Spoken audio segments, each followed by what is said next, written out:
오늘은 창세기가 어떤 책인지 창세기 전체를 스케치해보는 창세기 큰 그림 보기를 공부하겠습니다. 창세기의 영어 제목 제네시스는 헬라어 번역본 게네세우스에서 유래한 건데요. 게네세우스는 기원, 시작, 세대, 계보, 내력 등을 의미하는 말입니다. 히브리 성경은 창세기를 책의 첫 단어 태초에를 따서 베레시트라고 부릅니다. 시작의 in the beginning 이라는 뜻이죠. 책의 제목이 가리키고 있는 것처럼 창세기는 세상에 존재하는 모든 것의 시작에 대해서 말해주는 시작의 책입니다. 우주 만물의 시작, 최초의 생명체의 시작, 최초의 인간과 결혼 제도의 시작, 가정과 공동체의 시작, 죄와 타락과 살인의 시작, 최초의 민족과 나라들의 시작, 문명의 시작, 선민 역사의 시작, 구속사의 시작. 이처럼 창세기는 하나님만 빼고 세상에 존재하는 모든 것이 어떻게 시작되었는지 그 기원을 말해주고 있습니다. 그렇다고 해서 창세기가 단순히 시작에 대한 정보만을 주는 책은 결코 아니에요. 창세기는 하나님이 누구신지를 가르치는, 계시하는 성경의 첫 번째 책입니다. 창세기는 하나님의 피조세계에서 무언가가 하나씩 시작되고 어떤 사건이 하나씩 발생할 때마다 하나님이 누구신지를 하나씩 가르치고 있어요. 창조 사건에서 창세기는 하나님을 창조주 하나님, 그리고 모든 피조세계를 다스리시고 유지하시는 온 우주의 주권자로 선포합니다. 가장 장엄한 대선언이죠. 이 대선언을 전제로 창조주 하나님이 인간을 창조하신 목적은 뭔지, 죄에 대해서는 어떤 대책을 가지고 계신지, 선민의 역사를 시작하시는 그 궁극적인 목적은 뭔지 하나씩 가르칩니다. 그래서 창세기는 존재하는 모든 것의 기원을 밝히는 시작의 책인 동시에 창조주 하나님이 자신의 세상에 대해 가지신 그 원대한 계획과 목적을 가르치는 책이에요. 우리 입장에서는 하나님이 누구신지를 배우는 첫 번째 책이 되는 거죠. 창조주 하나님의 계시의 빛 가운데서 세상을 바라볼 수 있는 성경적 세계관을 배우는 책이다라고 할 수도 있겠습니다. 그러면 창세기는 어떻게 구성되었는지 창세기의 구조를 볼게요. 창세기의 구조를 보는 방식은 크게 두 가지가 있는데요. 가장 보편적인 방식은 창세기 12장에서 하나님이 아브라함을 부르시는 사건을 기점으로 그 이전 역사인 1장부터 11장까지를 인류 일반 역사로 보고 그 이후 역사인 12장부터 50장을 선민의 역사로 보는 겁니다. 인류 일반 역사는 최초의 인류에 대한 기록이라는 점에서 원역사 또는 태고사라고도 불립니다. 원역사가 네 가지 핵심 사건, 창조, 타락, 노아 홍수, 바벨탑 사건을 다루고 있다면 선민의 역사는 4명의 족장들, 아브라함, 이삭, 야곱, 요셉 이야기에 초점을 맞추고 있어요. 원역사가 창조부터 바벨탑 사건까지를 다루는 세계사라면 선민의 역사는 아브라함의 소명 이야기부터 4대에 걸친 족장들의 이야기를 다루는 이스라엘의 국사입니다. 그런데요, 두 덩어리의 역사를 시작하는 공통 분모가 있어요. 둘 다 창조 이야기로 시작된다는 겁니다. 원역사는 우주 만물과 최초의 인류가 창조되는 이야기로 시작되죠. 반면 선민의 역사는 이스라엘이라는 한 chosen people이 창조되는 이야기로 시작됩니다. 최초의 인류의 죄가 바벨탑 사건으로 절정에 도달했을 때 아브라함을 부르셔서 이스라엘이라는 한 민족을 새로 창조하시는 거예요. 죄와 타락으로 실패한 세계사가 이스라엘의 국사로 이동하는 구조인 거죠. 여기서부터 타락한 모든 인류를 구원하시기 위해서 멀고 긴 구속의 길을 가시는 하나님의 이야기가 시작되는 겁니다. 창세기 구조를 보는 또 하나의 보편적인 방식은 계보 구조로 보는 겁니다.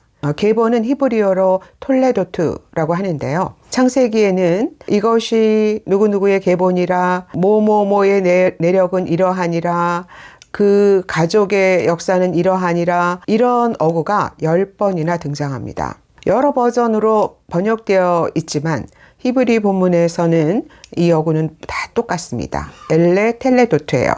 이것은 계보이다 라는 뜻이죠. 이 어구는 지금까지 해온 이야기에 전환점이 왔다 라는 사인입니다. 그래서 이것이 누구누구의 계보니라 라는 이 어구가 나오면 이제부터 다음 이야기가 시작되겠구나 라고 생각하시면 됩니다. 이 계보 구조는 창세기의 아주 독특한 문학적 틀이에요. 창세기에서 계보는 주제들을 단락별로 집약시키고 지금까지의 이야기를 다음 이야기와 연결시키는 그런 연결고리 역할을 하고 있습니다. 이 10개의 계보는 하나만 빼고 다 사람 이름으로 시작해서 다음 계보가 시작되기 전까지 한 단락을 형성합니다. 이 계보 구조의 특징은 그 계보의 맨 끝에 나오는 사람이 다음 이야기의 주인공이 되는 경우가 종종 있다는 거예요. 그 대표적인 예가 5장의 아담의 계보 그리고 11장의 셈의 계보입니다. 이 두 계보가 창세기에서 가장 중요한 계보예요. 아담의 계보는 이 계보의 맨 끝에 나오는 사람 노아를 찾아내는 계보입니다. 노아가 다음 이야기의 주인공이다 라는 사인이죠. 그래서 노아를 찾아내자마자 바로 6장부터 노아 홍수 이야기가 시작되는 겁니다. 11장의 셈의 계보도 마찬가지예요. 셈의 계보는 이 계보의 맨 끝에 나오는 바로 그 사람 아브라함을 찾아내는 계보입니다. 이제부터 시작될 이야기의 주인공은 아브라함이다. 이 사인을 주는 거죠. 그리고 나서 바로 12장부터 아브라함 이야기가 시작되는 겁니다. 셈의 계보는 인류 일반 역사와 선민의 역사를 연결하는 아주 중요한 역할을 하는 계보입니다. 자, 그럼 인류 일반 역사와 선민 역사를 중심으로 창세기 전체를 한번 스케치해 보겠습니다.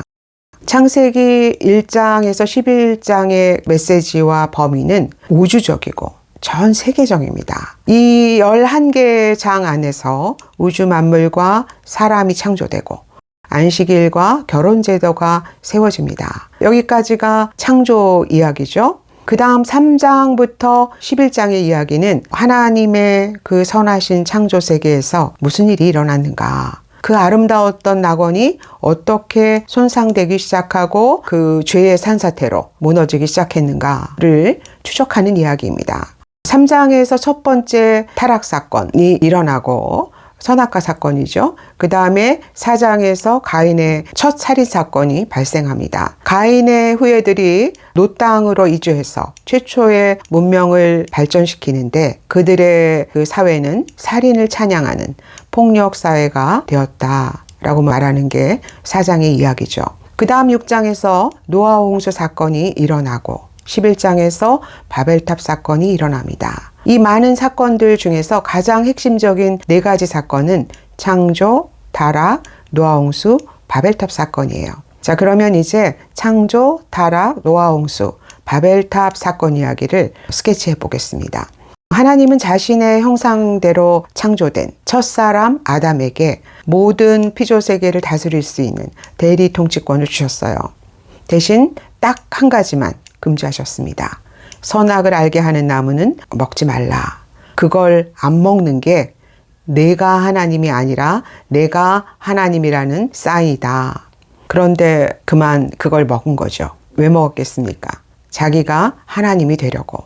여기서부터 하나님의 선하신 세상에 죄가 들어오고 그 죄가 가인의 살인사건으로 더 탄력을 받아서 곶비가 풀린 듯이 질주하기 시작하더니 마침내 모든 혈육 있는 자의 포악이 땅에 가득한 세상이 된 것입니다. 그래서 하나님이 온 세상을 대홍수로 쓸어버리시는 거예요. 그것이 노아 홍수 사건입니다. 그리고 나서 노아와 함께 새로운 출발을 시작하시는데 노아의 세 아들 중 그 함의 후손이 다시 타락의 사이클을 반복하면서 죄의 수위를 높여가다가 마침내 죄의 절정을 찍는 사건이 발생합니다. 바벨탑 사건이죠.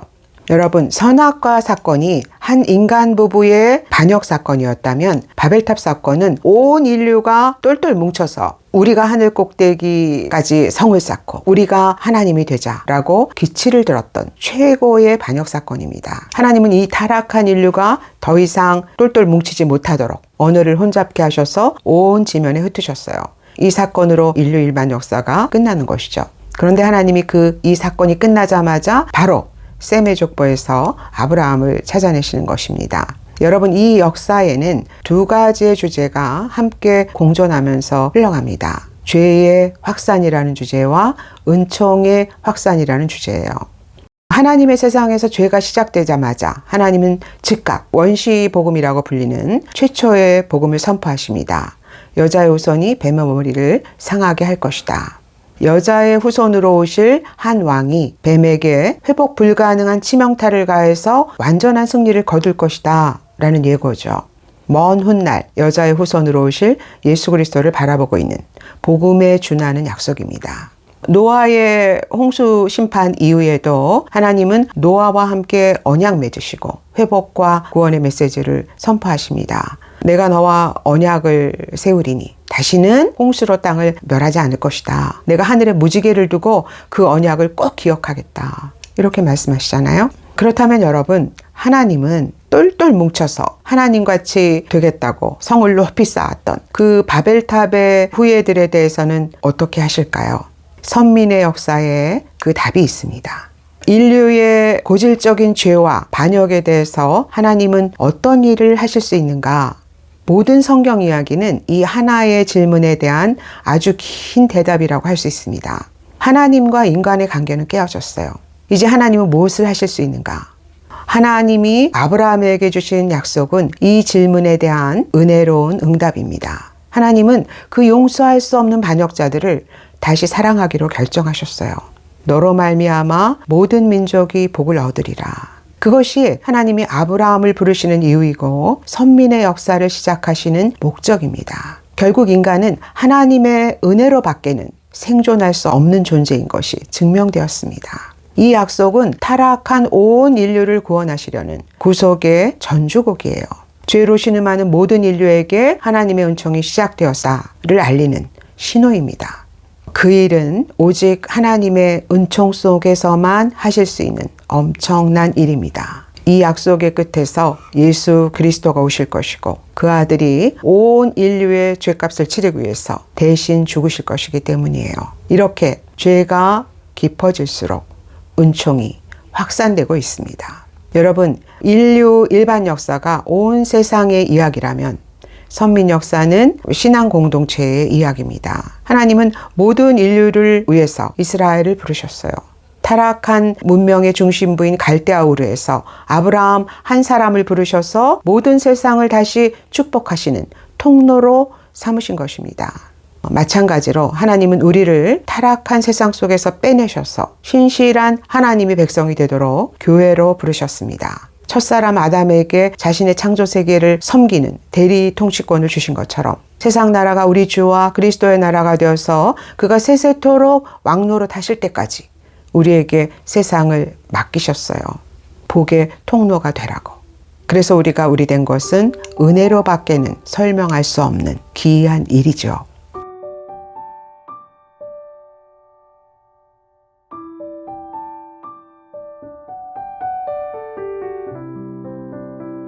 먼저 출애굽기 전체를 정확하게 꿰뚫어보는 관전 포인트는 뭔가부터 보겠습니다. 성경을 하나의 이야기로 연결하면서 보려면 반드시 먼저 꼭 주목해야 하는 것이 있습니다. 앞의 책이 뒤의 책에 어떤 주제와 이슈를 넘기고 있는지, 그리고 뒤의 책이 앞의 책의 바톤을 받아서 어떻게 다음 이야기를 이어가는지 그 연결고리와 흐름부터 보는 겁니다. 창세기에서 아브라함이 받은 세 가지 약속은 땅과 큰 민족 그리고 열방이 너로 말미암아 복을의 약속이었어요. 이 세 가지 약속의 하이라이트는 열방이 너로 말미암아 복을이라고 말씀드렸었죠. 이 약속이 왜 그렇게 중요한가? 하나님이 왜 선민의 역사를 시작하시는지를 천명하신 약속이기 때문입니다. 교회는 왜 세상에 존재해야 하는가에 대한 대답이기도 하죠. 교회론입니다.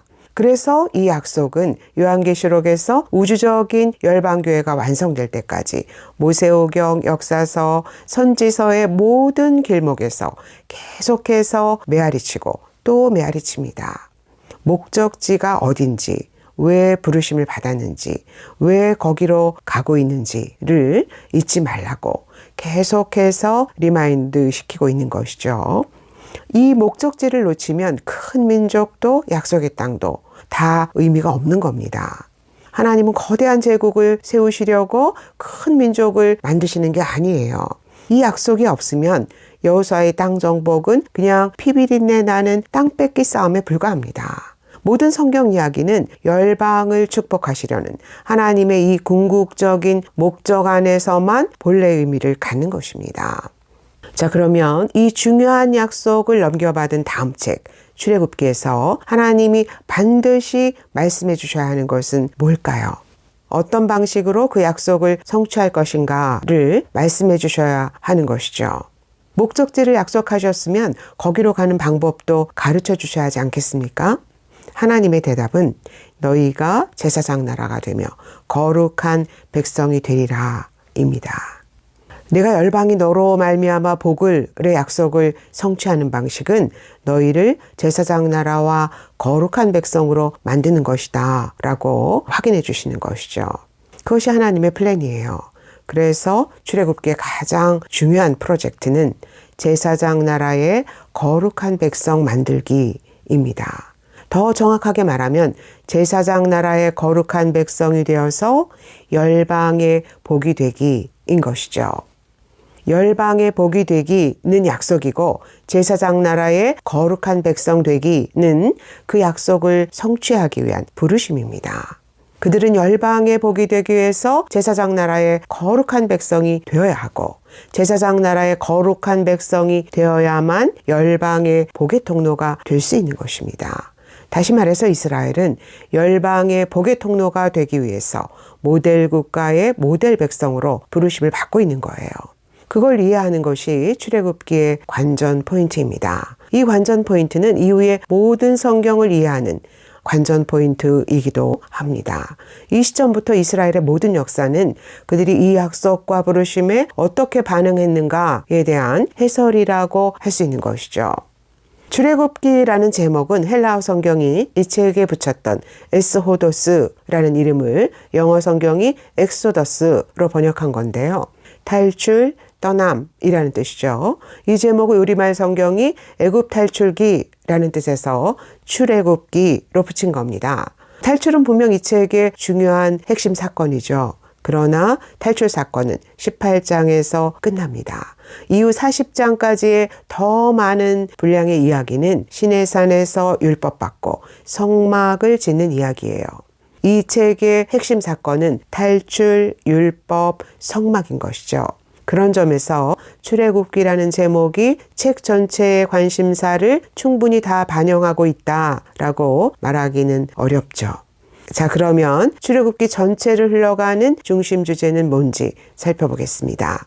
출애굽기는 하나님의 구속행위를 가장 생생하게 묘사하는 구약 성경입니다. 구속하다, 속량하다로 번역된 히브리 동사 가알은 구원하다, 되사다, 구해내다 라는 뜻인데요. 어떤 사람이 값을 치르고 전에 상실한 것을 되사거나 그 사람을 자유롭게 해주는 것을 의미합니다. 이 가알의 행위를 하는 사람을 고엘 또는 구속자, 리디머라고 부르는 것이죠. 출애굽기에서 가알은 이런 일반적인 의미를 더 넘어서서 전에 소유했던 어떤 것을 다시 사랑으로 소유하는 것을 표현하는 것에 더 가깝습니다. 여러분, 아브라함의 후손들은 애굽의 노예로 살면서 하나님을 까맣게 잊었어요. 그러나 하나님은 창세기 12장 이후 애굽으로 이주했던 야곱의 70인이 큰 민족으로 번성할 때까지 꼬박 400년을 기다리셨습니다. 애굽이라는 나라를 자궁처럼 사용하셔서 그들이 생육하고 번성하게 하신 것이죠.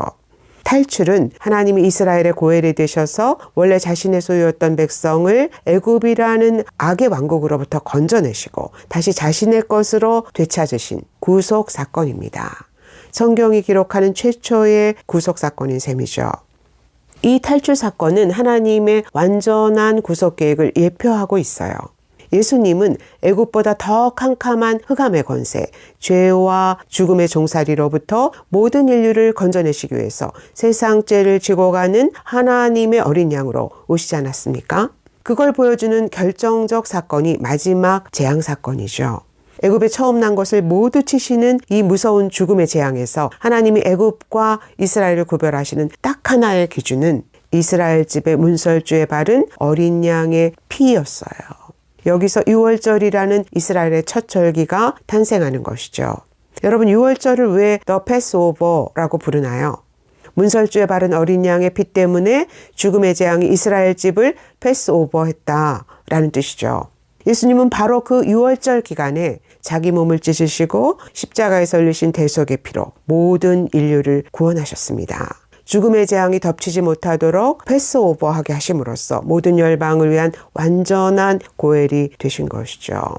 그래서 신약의 성도는 어린 양의 피를 문설주에 바르는 대신 그분이 십자가에서 쏟으신 피를 마음에 바름으로써 구원을 받게 된 것입니다.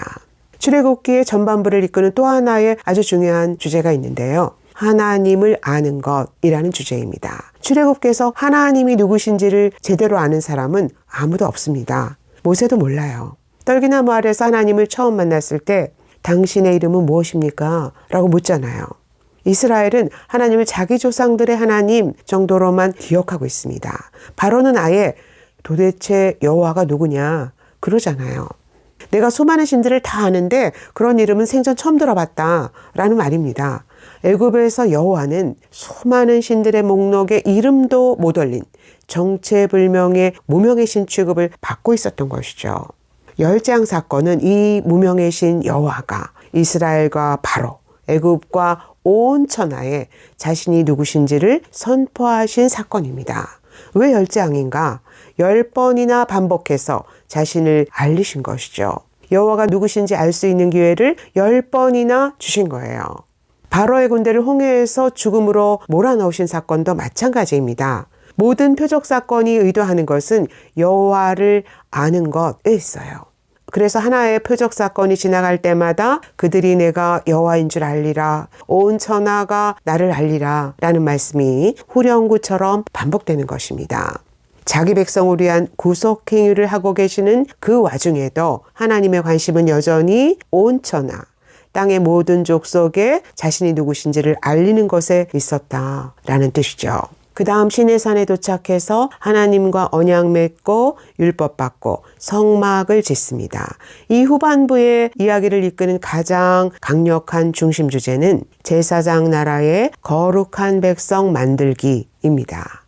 여러분, 출애굽 사건의 본질은 단순히 노예 해방이 아니에요. 탈출은 400년 동안 애굽의 노예로 살면서 온몸에 노예 근성이 덕지덕지 붙어있는 이 사람들이 제사장 나라의 거룩한 백성이 되기 위해서 첫걸음을 떼는 겁니다. 이제부터 이 애굽의 때를 벗겨내고 제사장 나라의 거룩한 백성으로 거듭나야죠. 바로의 명령에 종속된 삶에서 하나님의 말씀에 순종하는 삶으로, 거짓 신을 섬기던 삶에서 여호와를 예배하는 삶으로 완전한 정체성의 변신을 해야 하는 겁니다. 제사장 나라의 거룩한 백성으로 몸과 마음의 옷을 갈아입어야 하는 것이죠. 그래서 약속의 땅으로 직진하지 않고 먼저 시내산으로 데려가시는 거예요. 11개월 동안 시내산에 머무르면서 거룩한 백성 만들기를 하는 것이죠. 여기서부터 시내산 단락이라고 부르는 민수기 10장 10절까지의 그 거룩한 백성 만들기의 긴 프로젝트가 시작되는 것입니다. 자, 그럼 이제 시내산에서 언약 맺고 율법 받고 성막 짓는 이야기가 어떻게 서로 연결되고 있는지를 살펴보겠습니다. 하나님이 시내산에서 이스라엘과 맺으신 언약은 이스라엘이 합법적으로 하나님의 백성으로 등록되고 하나님이 이스라엘의 하나님이 되시는 공적인 언약 관계의 출범식입니다. 율법과 성막은 이 언약 관계 안에서만 유효한 것입니다. 언약 맺은 백성이니까 존귀한 백성답게 사는 법을 주시고 언약 맺은 백성이니까 그들 안에 거하실 처소를 짓게 하시는 것이죠.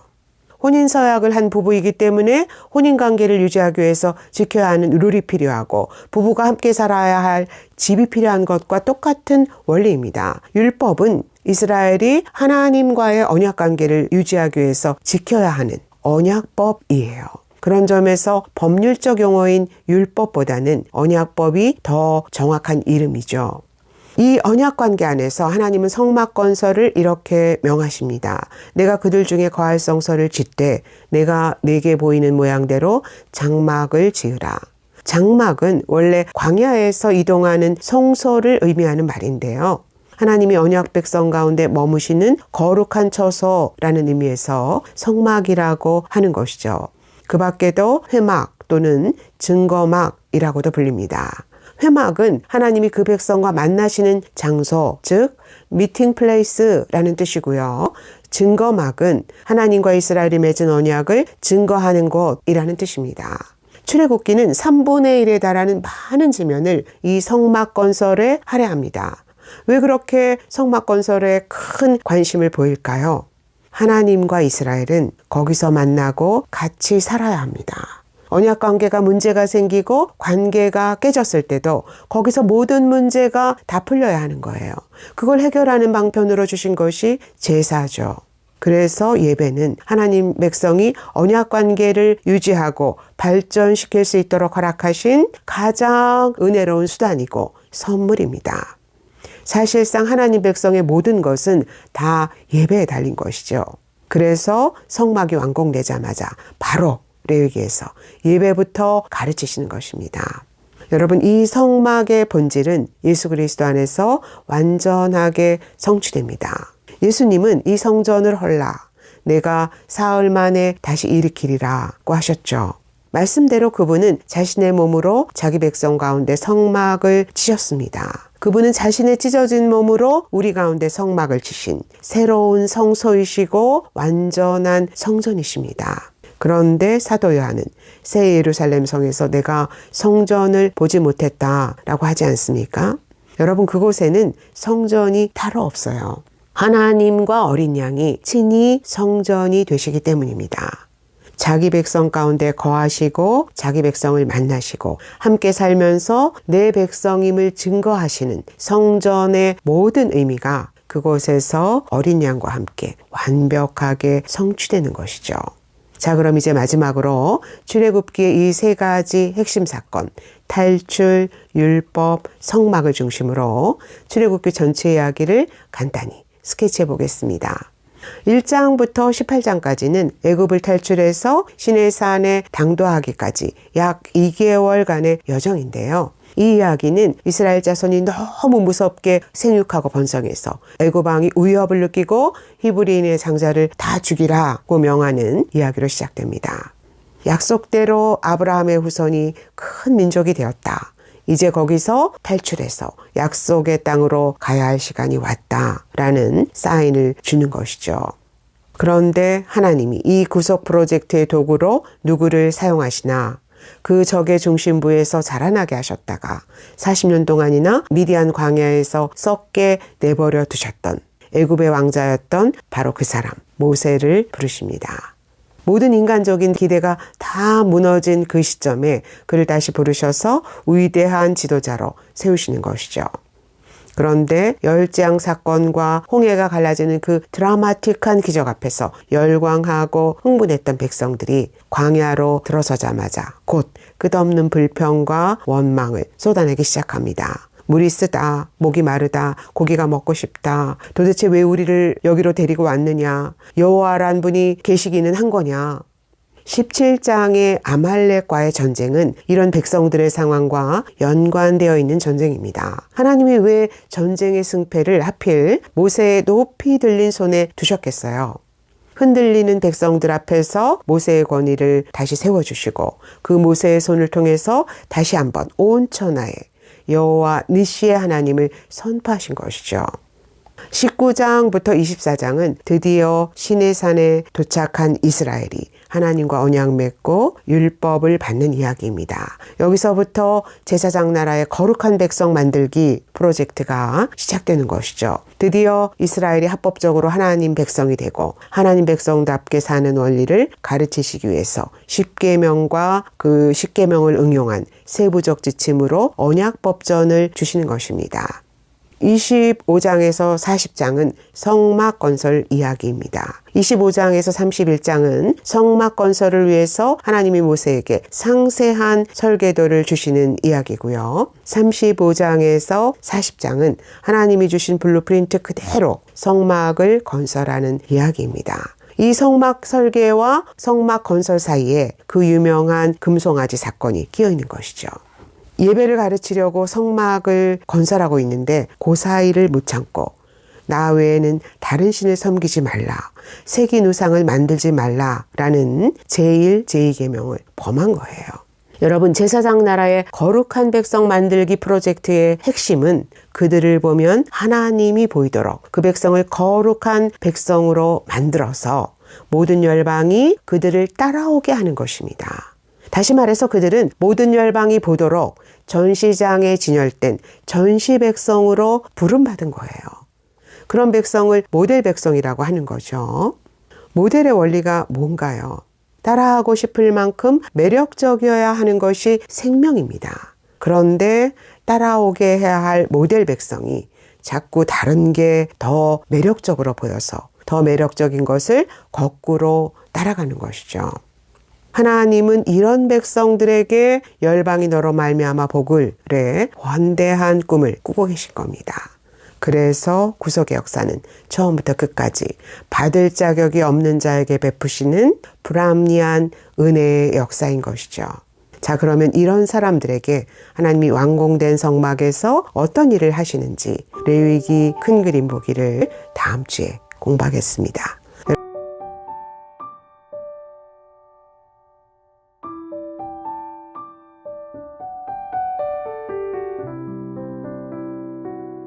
여러분 안녕하세요. 오늘은 레위기 큰 그림 보기를 공부하겠습니다. 레위기라는 책 제목은 레위지파의 제사장들을 위한 지침서라는 뜻인데요. 레위기가 제사장들의 사역에 관련된 많은 지침들을 주고 있는 것은 맞죠. 그러나 이 책이 제사장이나 제사와 관련된 내용만을 다루고 있는 것은 아닙니다. 이 책의 많은 부분은 일반 백성들에게 주신 계명이에요. 그런 점에서 성직자뿐 아니라 일반 성도들에게도 중요한 책이죠. 히브리 성경은 이 책을 책의 첫 단어를 따서 와이크라라고 부릅니다. 그리고 여호와가 부르셨다라는 뜻인데요. 우리말 성경에는 생략되어 있지만 이 그리고라는 접속 부사가 출애굽기의 끝과 레위기의 시작을 연결하는 아주 중요한 역할을 하고 있는 것이죠. 레위기는 스토리가 흘러가지 않으니까 일단 건너뛰고 읽어라 라는 말을 들어본 분들이 계실 겁니다. 그 외에도 레위기는 성경의 수면제로 불릴 만큼 오늘의 그리스도인들에게 인기 없는 책이죠. 이런 홀대에도 불구하고 레위기는 결코 건너뛰어서도 수면제로 불려서도 안 되는 너무나 중요한 책입니다. 일단 레위기는 시내산 단락의 정중앙에 자리 잡고 있습니다. 출애굽기 19장부터 시내산을 떠나기 직전인 민수기 10장 10절까지 총 58장에 달하는 이 방대한 분량이 다 시내산에서 주신 계시인데 그 정중앙에 레위기가 있는 겁니다. 시내산 계시의 핵심은 레위기다라는 뜻이죠. 레위기를 안 읽으면 출애굽기가 왜 그렇게 성막 건설에 공을 들였는지 이해할 수 없습니다. 민수기로 이동할 수 있는 에너지도 잃게 되는 것이죠.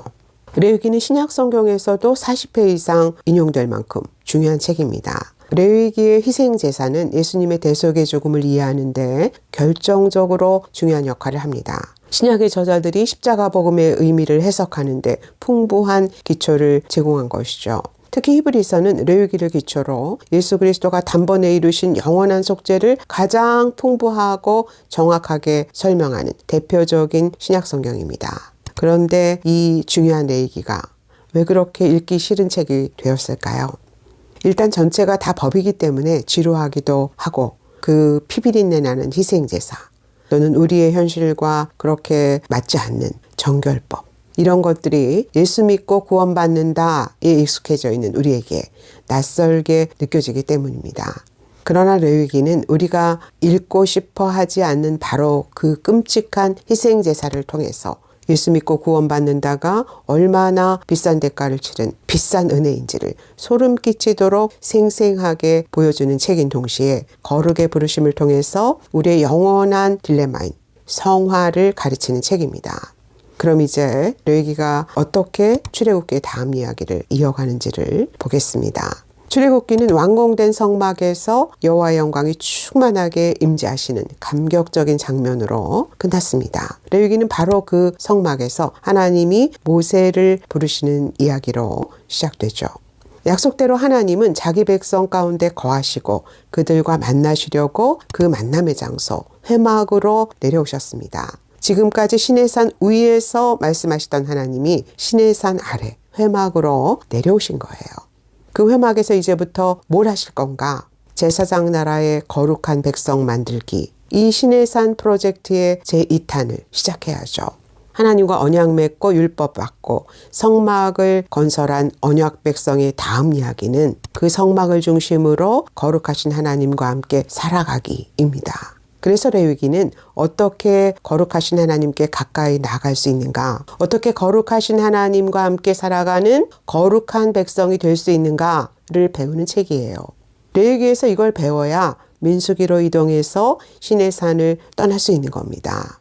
이 거룩의 부르심을 중심으로 레위기의 구조는 크게 두 부분으로 나눌 수 있습니다. 1장부터 16장까지는 거룩하신 하나님께 가까이 나아가기 위한 제사법과 제사장적 책임을 다루고 있고요. 17장부터 27장은 거룩하신 하나님과 함께 살아가는 언약 백성의 거룩한 삶의 문제를 다룹니다. 이 구조는 레위기가 강조하는 거룩의 두 가지 측면을 보여줍니다. 성소 안에서의 거룩과 성소 밖에서의 거룩이에요.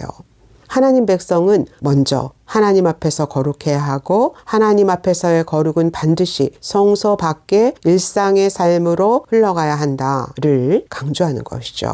이 성소 안에서의 거룩은 이스라엘의 모든 죄와 부정이 속죄함을 받는 대속죄일에서 정점에 이르게 되고요. 성소 밖의 거룩은 공동체의 사회윤리와 책임이 최고조에 이르는 희년법에서 절정에 이르게 됩니다. 그러면 이제 레위기 전체를 흘러가는 중심 주제를 살펴보겠습니다. 레위기 전체를 주도하는 키워드는 거룩입니다. 레위기는 성경 전체에서 거룩한, 거룩하게 하다라는 단어가 가장 많이 등장하는 책이에요.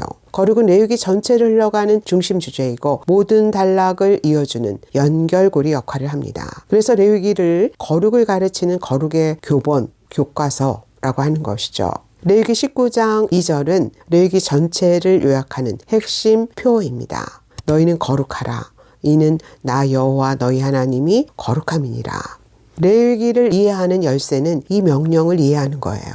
어떻게 거룩하신 하나님의 거룩한 백성이 될 수 있는가가 레위기를 이해하는 관건인 것이죠. 거룩으로 번역된 히브리 형용사 카도시는 분리됨, 구별됨이라는 개념을 내포하고 있는데요. 레위기 전체가 가장 집중적인 관심을 보이는 것은 거룩한 것과 속된 것, 정한 것과 부정한 것을 분리하고 구별하는 것입니다. 결코 일어나서 안 되는 일은 거룩한 것과 부정한 것이 접촉하는 것이죠. 부정함이 거룩함과 접촉하면 죽는 겁니다.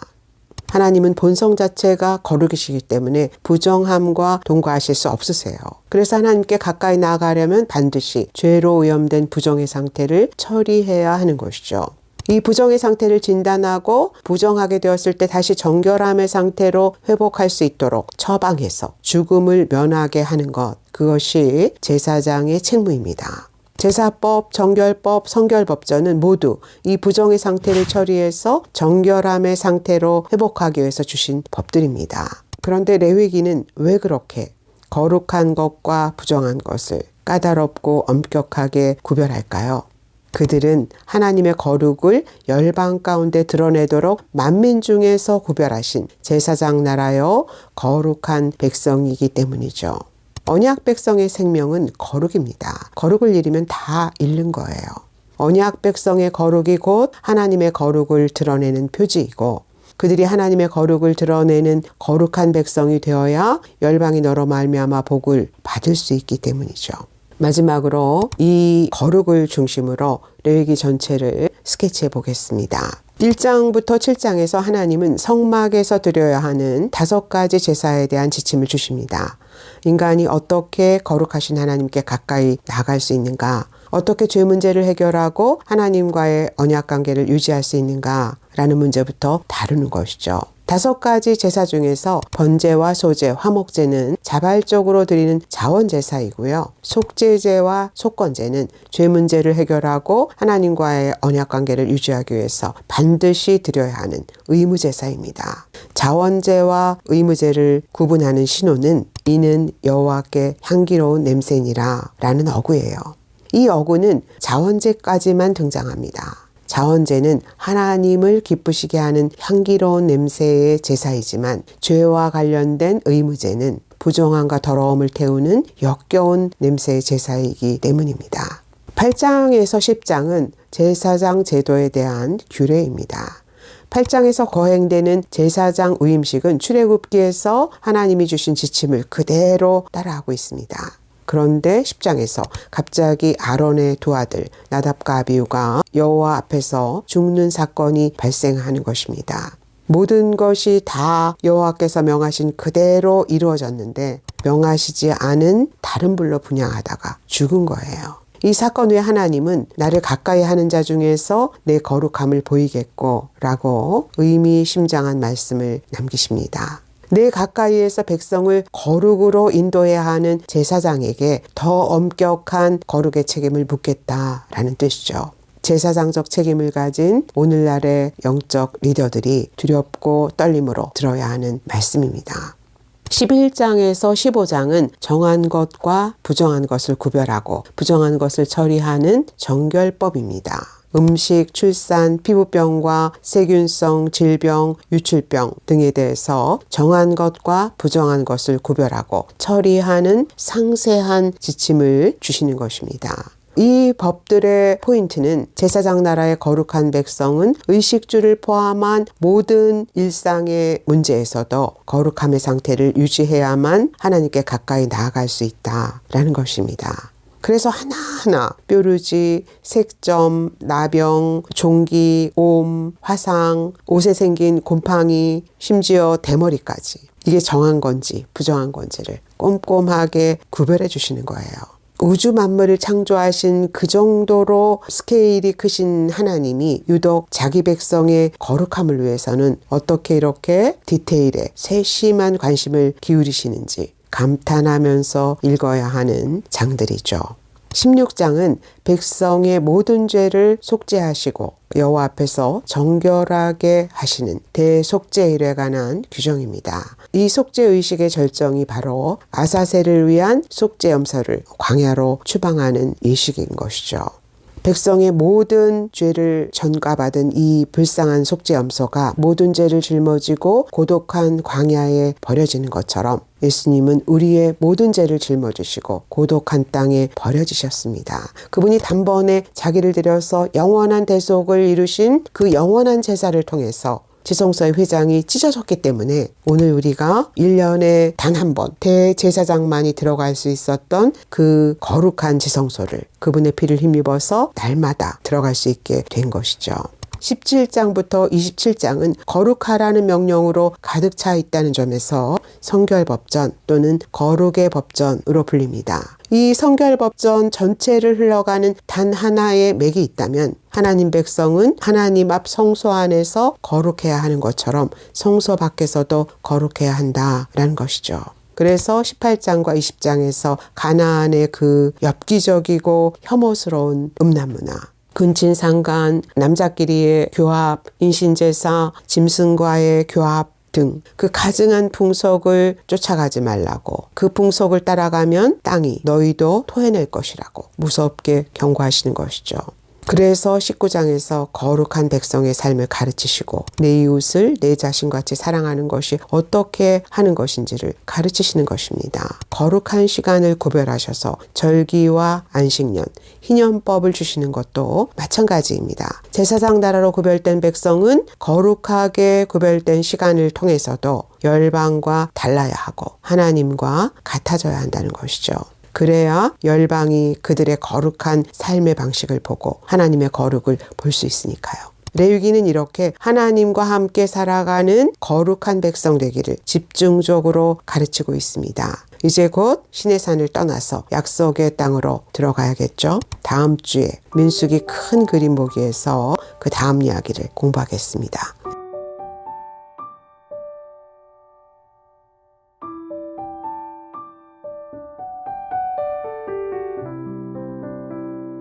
오늘은 모세오경의 네 번째 책 민수기 큰 그림 보기를 공부하겠습니다. 모세오경을 흘러가는 큰 중심줄기는 아브라함에게 주신 세 가지 약속, 땅과 큰 민족, 그리고 열방이 너로 말미암아 복을의 약속이라고 말씀드렸었죠. 약속대로 이스라엘은 큰 민족으로 번성했고 하나님은 그들을 애굽에서 꺼내셔서 열방의 복이 되기 위한 제사장 나라의 거룩한 백성 만들기 프로젝트를 시작하셨습니다.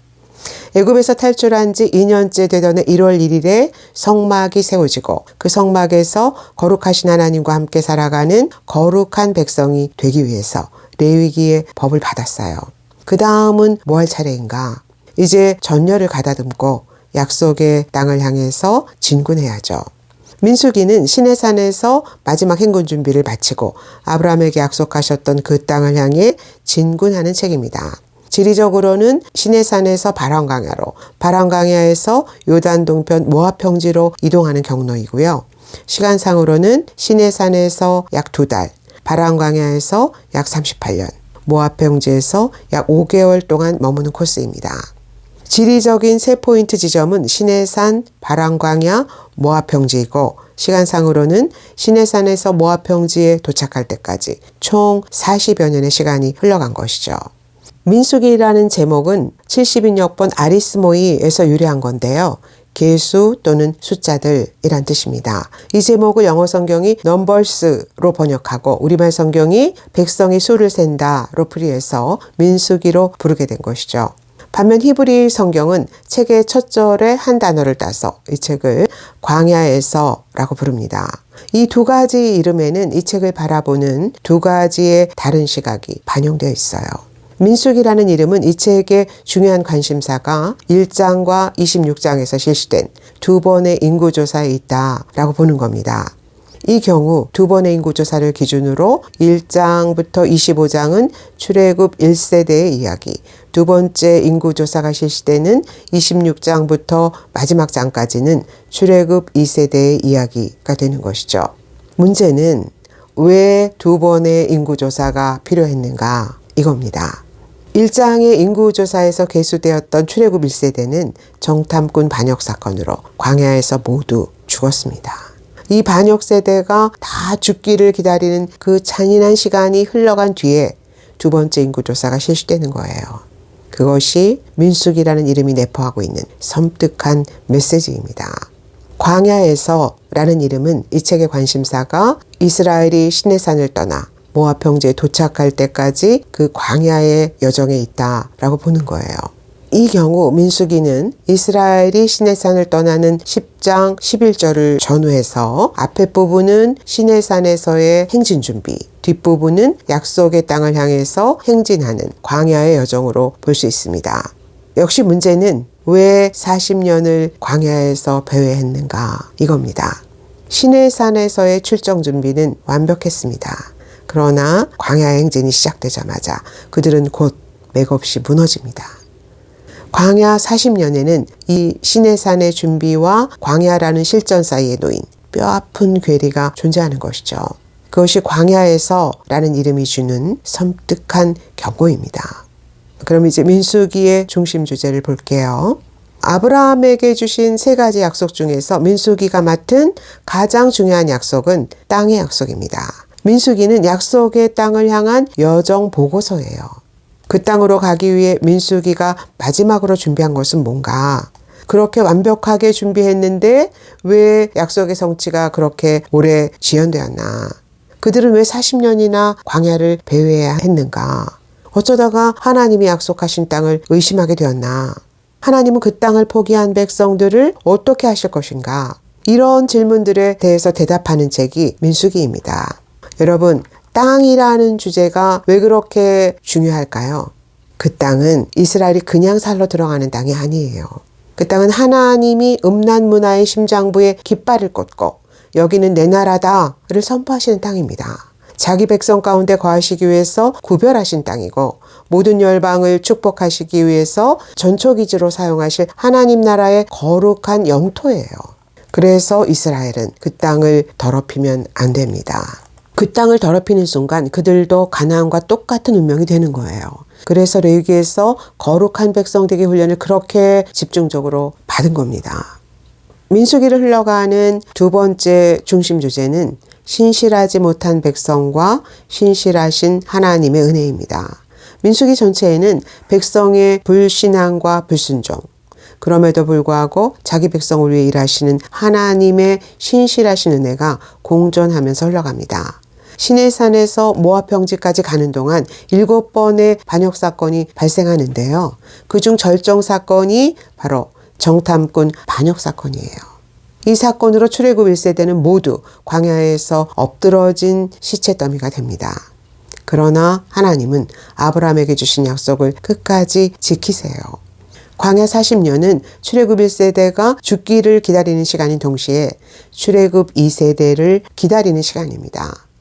하나님은 새로운 세대와 함께 다시 시작하시기 위해서 40년을 기다리세요. 심판의 시간이 흘러가는 한쪽에서 그들과의 약속을 끝까지 지키시는 하나님의 신실하신 은혜가 함께 흘러간 것이죠. 그 은혜의 절정 사건이 바로 발람 사건입니다. 여러분, 오경 전체에서 이 사건보다 더 자기 백성을 향한 하나님의 신실하신 은혜를 감동적으로 보여주는 장면은 없습니다. 민수기의 주인공은 실패하는 백성이 아니라 그 백성에 대해 끝까지 신실하신 하나님 자신이세요. 그래서 민수기는 하나님의 큰 구속의 이야기를 예시하는 작은 구속의 이야기인 것이죠. 자격이 아니라 오직 믿음으로 구원받는 신약 성경의 신학과 같은 맥락에 있는 겁니다. 자, 그러면 이제 이 중심 주제를 바탕으로 민수기 전체 이야기를 스케치해 보겠습니다. 민수기 1장 1절부터 10장 10절까지는 아직 시내산이에요. 시내산을 떠나기 전 약속의 땅으로 들어가기 위해서 마지막 출정 준비를 하는 것이죠. 이 출정 준비는 외곽의 진영을 조직하는 것으로 시작됩니다. 먼저 가나안 정복 전쟁으로 해서 싸움에 나갈 만한 20세 이상의 남자들을 계수하는 병력 조사가 실시되죠. 그 다음 진을 배치하고 행군 순서를 정합니다. 그리고 나서 성막을 섬길 레위인과 제사장들을 따로 계수합니다. 이 외곽 조직의 핵심은 성막이에요. 모든 진영의 구조는 성막을 정중앙에 놓고 배치되고 있습니다. 이 군대는 성막을 중심으로 움직이는 하나님의 성막 군대다라는 뜻이죠. 이스라엘에게 가장 중요한 출정 준비는 뭔가? 진의 중심에 계신 하나님이 전투의 승패를 가르신다는 것을 믿는 겁니다. 거기에 성막 군대의 사활이 달려있는 거예요. 그 다음 진영 내부를 정화합니다. 여러분, 이들의 광야 행진은 민족 대이동이에요. 당연히 온갖 종류의 일상의 삶을 동반하는 일이죠. 그래서 행진 중에 부정해진 사람, 죄를 지은 사람, 간통을 범한 아내 등의 문제를 어떻게 처리할 건지 진영의 내부를 성결하게 유지하기 위해서 규례들을 주시는 겁니다. 그 다음 12일 동안 제단에 뿌려진 엄청난 양의 희생제사를 통해서 성막이 정화되고 레위인들을 정결하게 하는 예식이 거행됩니다. 마지막으로 유월절을 지키고 나팔 신호를 정하는 것으로 성막 군대의 출정 준비가 완벽하게 끝납니다. 그리고 출애굽 2년 2월 20일에 드디어 출정의 나팔 소리가 장엄하게 울려 퍼지고 약속의 땅으로의 행군이 시작됩니다. 그러나 하나님과 이스라엘이 완벽하게 호흡을 맞췄던 10장의 이야기는 여기서 끝납니다. 위풍당당했던 성막 군대의 행진은 광야로 들어서자마자 곧 어이없이 무너집니다. 여러분, 그들은 적의 공격으로 무너진 게 아니에요. 불평과 불만, 불신앙으로 무너진 겁니다. 고기를 못 먹어서 기운이 없다고 울고 애굽에서 얻어먹었던 생선과 오이, 부추를 그리워하면서 하나님이 주시는 만나를 하찮은 음식으로 경멸하고 있어요. 그러다가 결국 돌이킬 수 없는 반역의 절정사건이 터지는 것이죠. 여러분, 정탐꾼 사건은 지금까지의 불평과 원망 사건과는 차원이 다른 사건입니다. 이 사건의 본질은 하나님과의 언약관계 자체를 파괴하는 반역이고 배교예요. 그들은 열 정탐꾼의 부정적인 보고를 받자마자 순식간에 집단적인 패닉 상태에 빠져서 밤새 통곡하면서 애굽으로 돌아가자고 반란을 일으키고 있습니다. 약속의 땅도 제사장 나라도 다 필요 없다.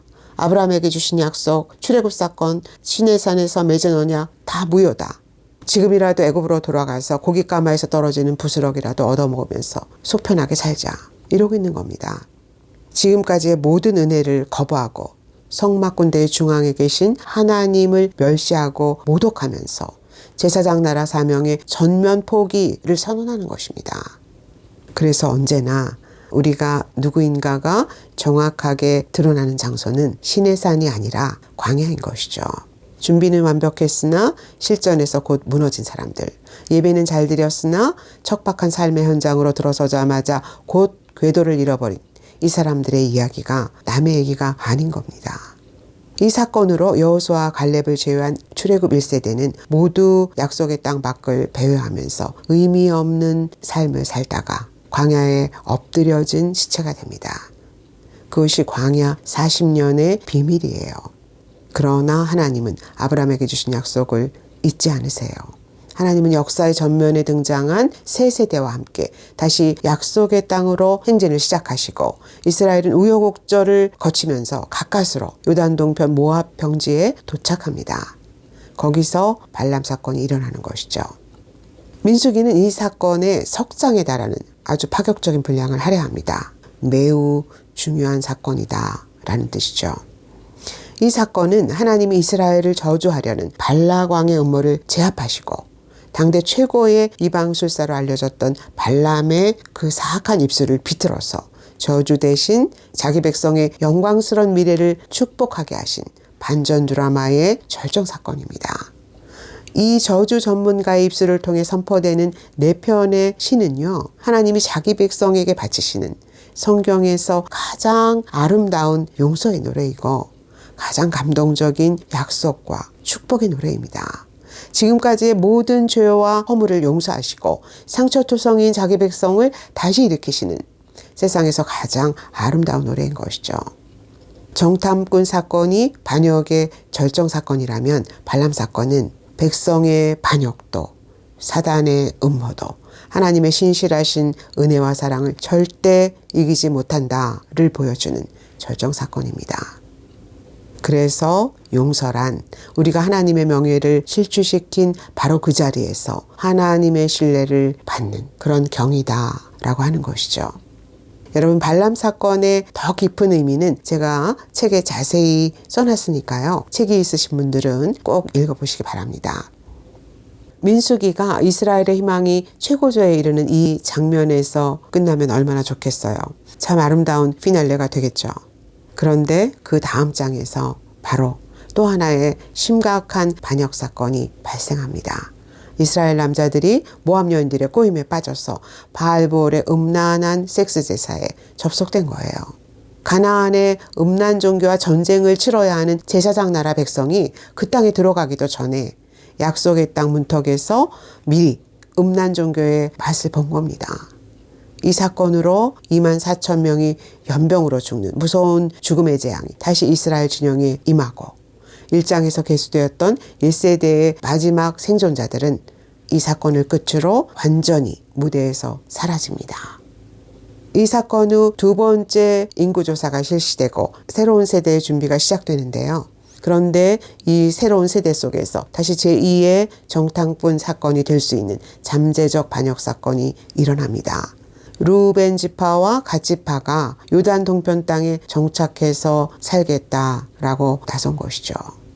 1세대가 가나안의 견관성과 장대한 안악자손을 보고 약속의 땅을 포기했다면 세 세대는 푸른 초장이 있는 요단 동편의 그 매혹적인 땅을 보고 땅 정복을 포기하려고 하고 있는 겁니다. 모세의 무서운 책망과 경고로 이 사건의 위기는 잠정적으로 일단락됩니다. 그러나 새 세대는 이런 뜨거운 감자를 안고 약속의 땅으로 들어가는 거예요. 새 세대는 과연 눈으로 본 것이 아니라 하나님의 약속에 마음을 고정시킬 수 있을까? 그들도 1세대의 운명을 따라가는 것은 아닐까? 뭔가 불안한 예감이 들지 않나요? 그래서 그들은 신명기의 설교를 들어야 합니다. 광야의 실전에서 성공하는 한 주 되시기를 바라고요. 다음 주에 신명기 큰 그림 보기에서 다시 만나요. 할렐루야.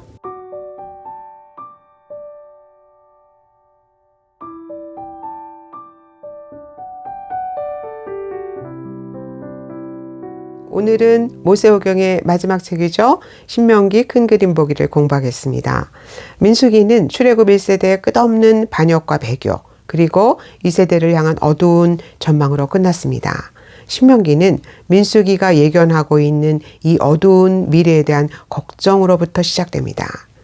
모세는 지금 모압 평지에서 자신이 죽고 난 뒤 약속의 땅으로 들어갈 이 걱정스러운 2세대를 바라보고 있어요. 그들이 들어갈 땅은 평생 광야의 유목민으로 살아온 이 사람들을 유혹하기에 너무나 충분할 만큼 너무나 매력적이고 화려한 도시이고 음란한 섹스 제사로 뒤덮인 바알 종교의 소굴입니다. 게다가 그 부모 세대는 약속의 땅으로 들어가기도 전에 이미 그 음란 종교에 접속된 치명적인 전적이 있잖아요. 신명기는 이들이 그 땅에서 부모 세대의 전철을 따라가면 안 되는데, 그러면 제사장 나라도 거룩한 백성도 다 끝인데, 이 걱정스러운 전망 때문에 탄생된 책입니다. 민수기가 약속의 땅을 향한 여정 이야기였다면 신명기는 그 땅에 들어가거든 반드시 이렇게 살아야 한다 라고 신신당부하는 책이에요. 한마디로 정리하면 모세가 약속의 땅 건너편 모압 평지에서 이제 곧 가나안 땅에 입성할 출애굽 2세대에게 베푸는 유언설교입니다. 신명기라는 이름은 되풀이하다라는 뜻의 신과 계명의 기록이라는 뜻의 명기가 합쳐진 건데요. 하나님의 계명을 되풀이해서 기록한 책이란 뜻이죠. 신명기가 시내산에서 받은 율법을 다시 반복해서 선포하는 것은 맞습니다. 그러나 선포하는 방식이 완전히 다르죠. 신명기는 설교로 선포된 율법입니다. 단순히 율법을 되풀이하는 책이 아니라 설교의 형식으로 율법에 순종하도록 백성을 설득하는 책이에요. 그래서 신명기의 가장 두드러진 특징은 동기를 유발하는 수사학입니다. 왜 순종해야 하는지 동기를 부여하고 순종과 불순종이 가져올 결과를 제시하면서 순종할 수 있도록 설득하는 것이죠. 신명기는 모세오경의 절정이자 결론입니다. 신명기를 향한 찬사는 구약 신학의 보고, 성경의 심장, 모세의 복음서, 구약 신학의 저수지 등등 아주 화려합니다. 그 권위와 가치가 구약의 최정상에 있다라는 뜻이죠. 신명기 신학은 구약 전체로 흘러가서 이후의 역사를 해석하고 평가하는 기준을 제시합니다. 여호수아서부터 열왕기까지 이 포로기 이전까지의 역사를 평가하는 기준은 단연 신명기예요. 그래서 이 책들을 신명기적 역사서라고 부르는 것이죠. 선지서도 마찬가지입니다. 선지자들이 선포하는 메시지는 그들이 독자적으로 만들어낸 새로운 신학이 아니에요. 그들이 심판과 회복의 메시지를 선포하고 우상숭배와 정의가 무너진 사회를 책망하는 그 신학적 근거는 신명기입니다. 신명기는 신구약 전체 성경에서 가장 많이 인용된 책으로도 유명하죠. 구약에서만 약 350번 정도가 인용되고요. 신약에서도 약 80회 이상 직접적으로 또는 암시적으로 인용됩니다. 예수님도 신명기 말씀으로 광야 시험에서 사단의 유혹을 물리치시고 신명기 말씀을 인용해서 율법 중에서 가장 큰 계명을 내 마음과 목숨과 뜻을 다하여 주 너의 하나님을 사랑하는 것이라고 정의하시지 않습니까? 레위기처럼 스토리가 흘러가지 않는다고 가볍게 건너뛰면 큰일 나는 너무나 중요한 책이라는 뜻입니다. 자, 그럼 이제 신명기 전체를 흘러가는 중심 주제를 볼게요. 신명기 30장 19절에서 20절은 신명기의 모든 명령을 요약하는 대명령입니다. 내가 생명과 사망과 복과 저주를 내 앞에 두었은즉 너와 내 자손이 살기 위하여 생명을 택하고 내 하나님 여호와를 사랑하고 그의 말씀을 청종하며 또 그를 의지하라. 신명기가 생명과 사망, 복과 저주를 나누는 기준은 언약적 순종과 언약적 불순종입니다. 그들이 약속의 땅에서 제사장 나라의 거룩한 백성으로 살아남을 수 있는 유일한 길은 언약법에 순종하는 거예요. 거기에 사활이 달려있는 겁니다. 그래서 신명기 전체에는 생명과 복을 위해 언약에 순종하라 라는 명령으로 가득 차 있습니다. 그러면 신명기가 요구하는 최우선적인 순종은 뭘까요? 신명기가 강조하는 언약적 순종의 두 축은 하나님 사랑과 이웃 사랑입니다. 십계명과 같은 구조죠. 그래서 신명기가 최우선으로 강조하는 언약적 순종 제1번은 내 하나님 여호와만 사랑하라 라는 겁니다. 10계명의 제1계명 나 외에 다른 신을 두지 말라라는 부정의 명령을 긍정의 명령으로 바꾼 거죠.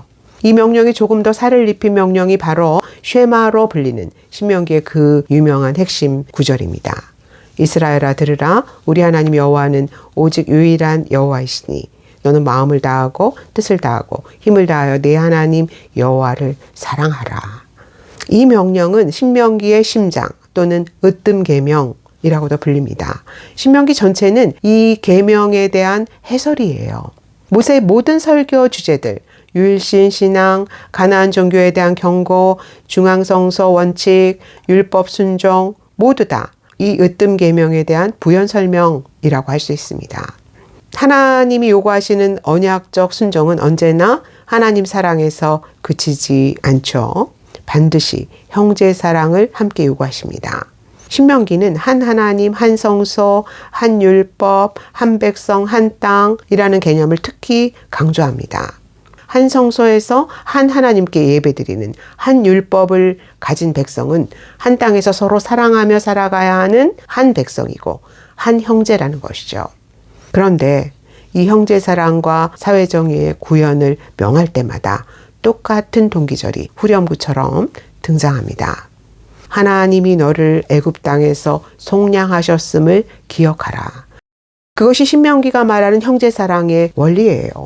형제 사랑은 내가 받은 은혜를 기억하는 것에서 출발한다 라는 말이죠. 구속의 은혜를 받은 사람은 받은 그대로 그 은혜에 응답해야 한다 라는 것입니다. 값없이 받은 대로 값없이 주라는 거예요. 이 형제 사랑의 명령이 가장 집중적으로 모여있는 장이 15장이죠. 자, 그럼 신명기의 구조를 간단히 살펴보겠습니다. 신명기 1장부터 4장 43절까지는 모세의 첫 번째 설교입니다. 서론부에 해당하죠. 그 다음 4장 44절부터 28장까지는 모세의 두 번째 설교예요. 신명기의 심장부로 불리는 가장 긴 설교죠. 본론부에 해당합니다. 그 다음 신명기 29장에서 30장은 새로운 세대와 언약을 갱신하는 마지막 설교이고요. 31장부터 34장은 신명기의 종결부입니다. 모세 오경 전체의 종결부이기도 하죠. 모세가 마지막 사역을 마치고 모압 평지에서 죽는 이야기입니다. 자, 그러면 이 구절을 중심으로 신명기 전체를 스케치해 보겠습니다.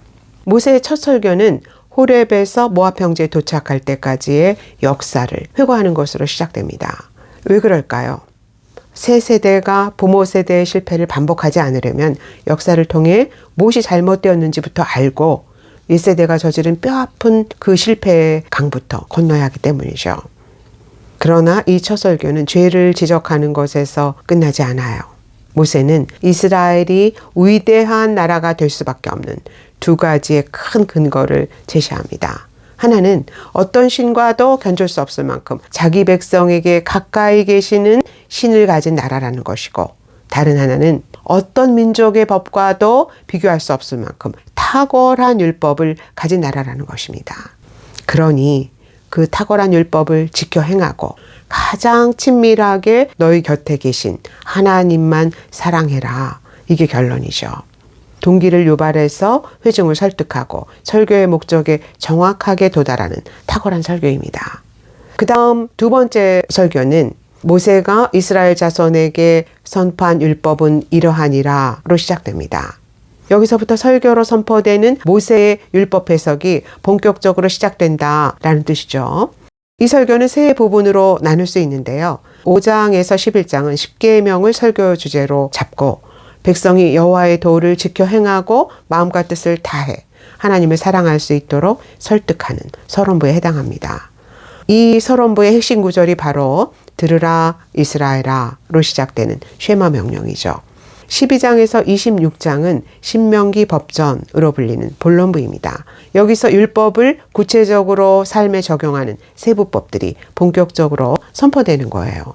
이 세부법은 약속의 땅에서 너희가 평생 지켜서 행할 규례와 법도는 이러하니라는 말씀으로 시작해서 여호와께서 너희를 모든 민족 위에 뛰어나게 하사 찬송과 명예와 영광을 삼으시고 여호와의 성민이 되게 하시리라 라는 아주 황홀한 약속으로 끝납니다. 평생 지켜야 할 삶의 지침들을 하나하나 선포하고 조목조목 해설한 다음 그 법도대로 살았을 때 어떤 영광스러운 미래를 주실 건지 약속하는 것으로 설교를 마치는 거예요. 이 시작과 끝 사이에 중앙성서 원칙부터 시작해서 신명기가 다루는 많은 소주제들이 다 모여 있는 겁니다.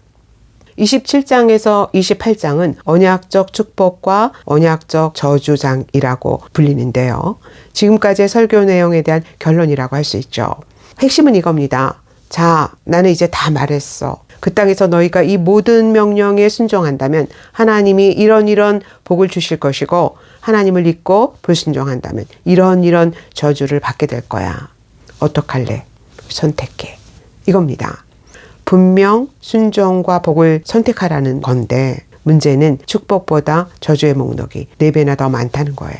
왜 그럴까요? 2가지의 아픈 진실이 있습니다. 이 긴 저주 목록에는 내 백성이 절대로 이런 저주를 받으면 안 되는데 제발 순종을 선택해야 하는데 이 노심초사하시는 하나님의 애끓는 마음이 녹아 있습니다. 부모가 자녀에게 벌칙을 강조하는 이유가 벌이 아니라 상을 주고 싶어서인 것처럼 걱정되니까 벌을 더 길게 얘기하는 거죠. 또 하나의 아픈 진실은 아무래도 그들이 불순종을 선택할 것 같은 불길한 예감이 돌고 있다는 것이죠. 그것이 이 긴 저주 목록의 아픈 진실입니다. 그래서 그들과 언약을 다시 갱신하는 거예요. 신명기 29장에서 30장은 새로운 세대와 언약을 갱신하는 마지막 설교인데요. 문제는 이거죠. 시내산에서 언약 맺고 율법을 받았던 1세대는 끝없는 불순종과 반역으로 약속의 땅을 밟아보지도 못하고 광야에서 다 죽었습니다. 그러면 모압에서 다시 율법 설교를 듣고 2번째 언약을 맺은 이 세 세대는 과연 1세대의 죄의 본성에서 자유로울 수 있을까요? 여러분, 율법은 마음의 문제를 다룰 수 없습니다. 율법의 기능은 마음을 변화시키는 게 아니라 불순종과 죄를 드러내는 거예요. 그래서 마음의 할례라는 놀라운 예언이 여기서 선포되고 있는 것입니다. 내 하나님 여호와께서 너와 내 자손의 마음에 할례를 베푸셔서 내가 마음을 다하고 뜻을 다하여 하나님을 사랑하게 하실 것이다. 여러분, 인간은 스스로 자기의 질긴 마음가짐을 뵐 수 없습니다. 그것은 하나님의 은혜가 인간의 마음에 개입하셔서 어떤 특별한 조치를 취하셔야만 가능한 일이에요. 언젠가 하나님이 그 일을 하실 거라는 거죠. 이 마음의 할례 사상이 예레미야의 새 언약 그리고 에스겔의 새 영의 예언으로 계승되고 먼 훗날 그리스도 안에서 궁극적으로 성취되는 것입니다. 31장에서 34장의 신명기의 종결부에는 모세 없이 가나안으로 들어가야 하는 이 걱정스러운 새 세대를 향한 모세와 하나님의 고민이 녹아 있습니다. 모세는 이렇게 고민하고 있어요. 내가 살아서 함께 있어도 그들이 여호와를 거역하였거든. 하물며 내가 죽은 후의 일이랴. 그래서 여호수아를 후계자로 임명하고 율법을 다 손으로 기록해서 레위 자손들에게 주고 백성들이 다 듣도록 낭독해달라고 부탁하는 겁니다. 하나님도 고민하세요. 오늘 나는 그들이 생각하는 바를 아노라. 하나님은 그들이 약속의 땅에서 자신을 버리고 음란한 이방신을 따라갈 것을 알고 계세요. 그래서 특단의 조치를 취하십니다. 그들이 언약의 말씀을 잊지 않도록 노래를 만들어서 부르게 하라. 그것이 모세가 오경에서 받은 마지막 명령입니다. 자기 백성이 자신에게 가장 참기 힘든 모욕을 주게 되리라는 것이 뻔히 예견되는 상황에서 끝까지 그 백성이 살 길을 찾고 계시는 겁니다. 32장과 33장은 하나님의 명령대로 모세가 만든 2개의 노래입니다. 이스라엘은 이제 모세가 써준 율법책과 이 2개의 노래를 가지고 약속의 땅으로 들어가는 것입니다. 그들은 과연 그 땅에서 이 율법책의 말씀에 순종했을까요?